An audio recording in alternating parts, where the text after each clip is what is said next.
Friends, welcome to my channel. అందరూ బాగున్నారా? మేమైతే చాలా బాగున్నాము.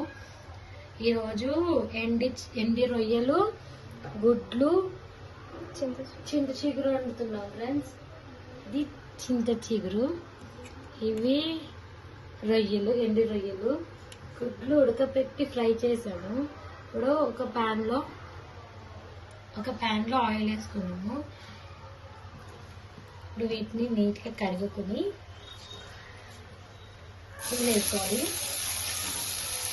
Already 2-3 times కడిగాము.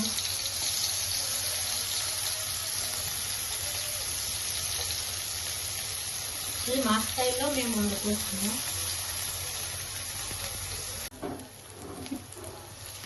ఇంకోండి, అలా ఆయిల్ వేసుకుని ఆయిల్లో స్వీట్ వాసన పోయే వరకు కొంచెం ఫ్రై చేసుకోవాలి. గోల్డెన్ కలర్లోకి కొంచెం ఫ్రై చేసుకుని వేరే కిందకి తీసుకోవాలి.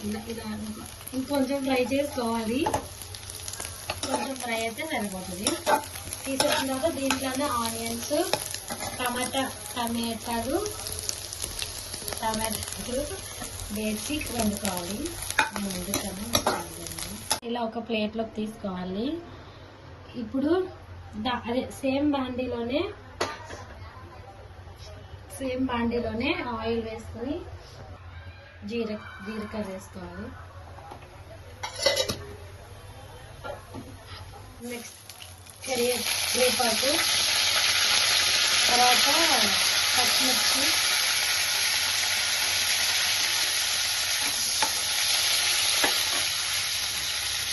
ఆనియన్స్,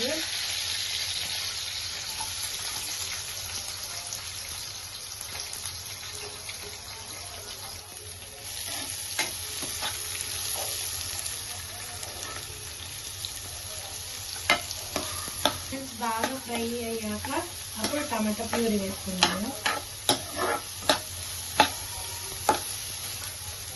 మా ఇంట్లో కారం ఎక్కువ తింటారు కాబట్టి తర్వాత సాల్ట్ వేయాలి. మధ్యలో మా మమ్మీ వాయిస్ వినపడుతుంది, ఏమనుకోకండి. Disturbance of India. ఇప్పుడు మా అమ్మకు నచ్చినట్టు వండలేదండి, నేను వచ్చి చెప్తా ఉంటుంది, పడుచుకోకండి.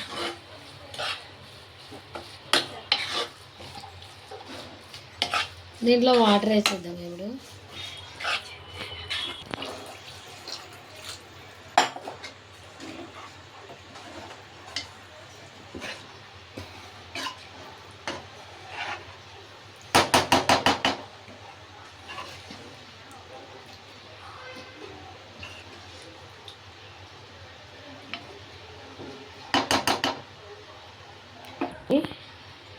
ఎండలు కూడా ఇందులో వేసేస్తున్నాము.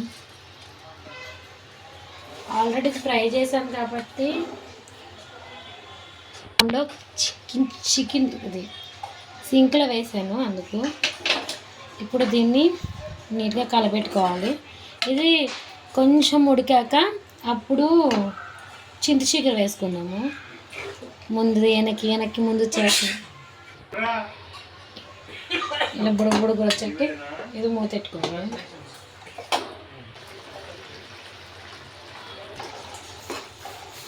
దీంట్లో మసాలా గిషాలు ఇంకేం వేయచ్చు లేదు. కాలుతుంది కనబట్లేదా?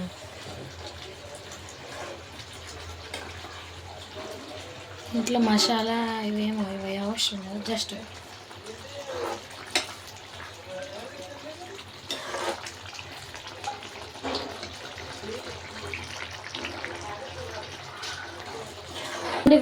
పెడవా.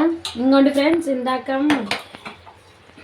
మనం కొంచెం బిజీగా ఉన్నప్పుడు మా అమ్మ గుడ్లు ఉడకబెట్టేసి ఇలా ఆయిల్లో డీప్ ఫ్రై చేసేసింది. ఒక సైడ్ మాడగొట్టేసింది, ఒక సైడ్ మాడలేదు.